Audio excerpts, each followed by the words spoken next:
What's going on? In today's video, I'm going to be giving a comprehensive guide on everything you need to know to rank up quickly in Fortnite. I'll have chapters on this video, so if there's anything you want to skip around to know specifically, you can just look in the description. I'm going to be going over the best drop spots, the best game modes to rank up, the best way to play, and the best way to fight, and other things like that. If you enjoy, make sure to like and subscribe. Without further ado, let's get into the video. The first thing I'm going to go over is what game mode is best to try and rank up in. Oftentimes, people will tell you that certain game modes are better than others. Fortnite has not actually given a comprehensive criteria list on the way rank is calculated at the end of a match. I have played a ton of ranked, and from my experience, game mode isn't really that important. While solos gives the most percentage for a good game, it's also the hardest game mode to win in. For every 100 people that queue into a solo game, only one wins, while in duo, 1 out of every 50 duos wins, and in squads, 1 out of every 25 squads wins, making it that much easier respectively to win games if your teammates are the same skill level as you. What I recommend is playing whichever game mode you have enough teammates that are better or the same skill as you for, whether that be solos, duos, or squads. Oftentimes, I find that solo is the most frustrating and difficult game mode to rank up in, even though it gives the most percentage. If you can play solos while staying calm and collected mentally, I think it's the best game mode for you. If you have a teammate that's as good as you or better, that's fun to play with, then I recommend playing with them instead. The next thing I need to talk about is your drop spot. Drop spots in ranked are extremely important and the first thing you need to think about once you load into a game. My recommendation is that you have 2 main drop spots. One should be a hotspot, maybe one that has a medallion or that you know like the back of your hand and are confident you can win even when you're contested, and the other drop should be something more low-key. Something that you are unlikely to be contested, and even if you are, you're sure to have a better drop than the other person and are completely confident that you'll win off spawn. It should be somewhere that you know you can get good loot and mats before getting into any engagements. A good hot drop is something like Snooty Steps. I like to land in the southwest corner of Snooty Steps and loot the 2 buildings and then go down to the beach and get 500 wooden brick. Once I have that, I make my way over to the main building to fight and take down Peter Griffin for the medallion and mythic shotgun. This drop usually leads to me getting really good loot and some kills off spawn. If I die off spawn, however, I go to my low-key drop. My low-key drop is the house east of Lavish Lair. It has 8 chests and 3 barrels, along with tons of materials to farm along the way wherever I go. Having a drop like this allows me to cool down and get good loot to fight after having a bad game. There's nothing worse than losing percentage by dying off spawn and then queuing a game and losing even more percentage by dying again.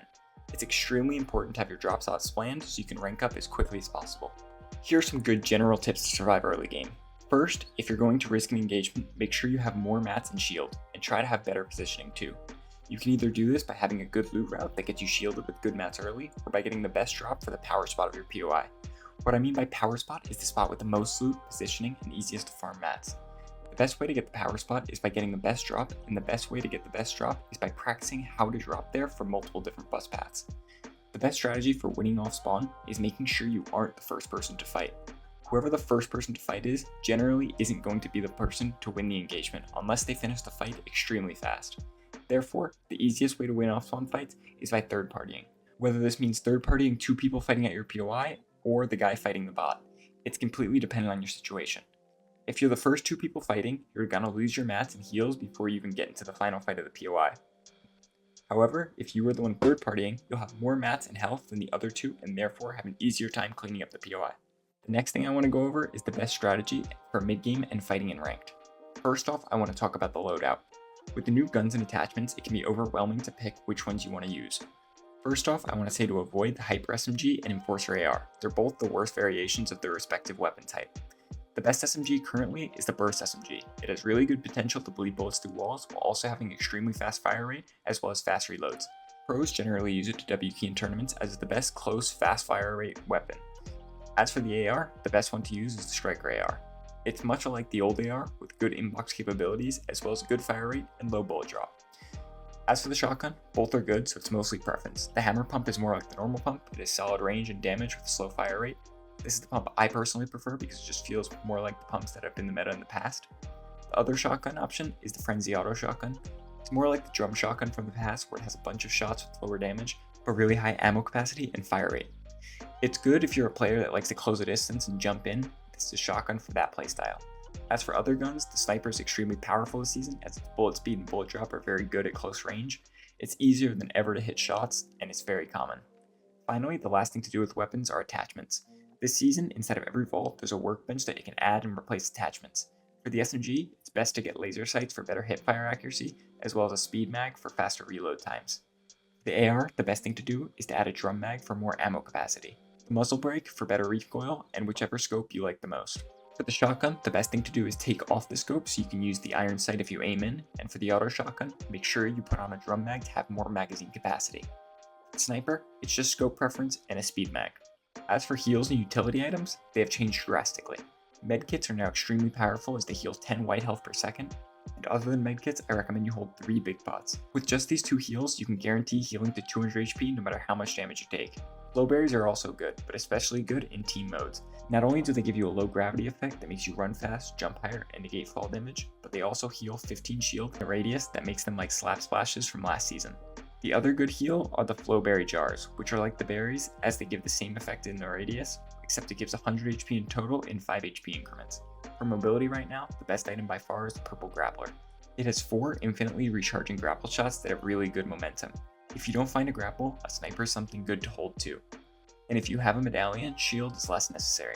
To summarize, you'll want a burst SMG or striker AR in your first slot, whichever shotgun you prefer in the second slot, a grappler or sniper in your third slot, and then medkits and bigs in your fourth and fifth slot. The next thing I want to talk about for mid game are the Mythics and Medallions. Currently, Medallions are super powerful as they allow you to heal without hindering your movement or taking up an inventory slot.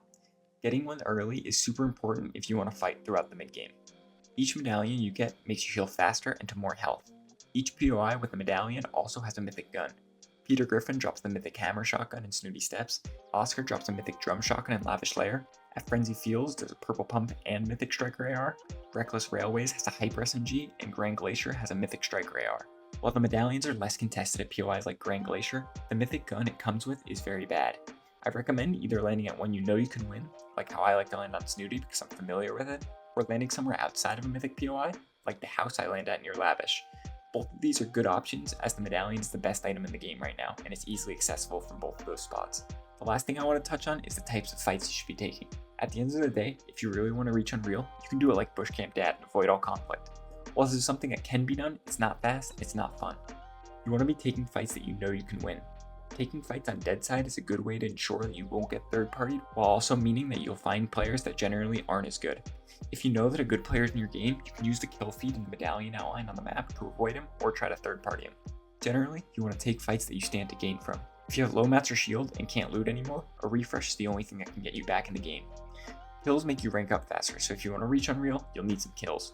Another thing that many people don't know is that capturing the island gets you more percentage. Another thing that gets a lot of percentage are kills that happen in late game.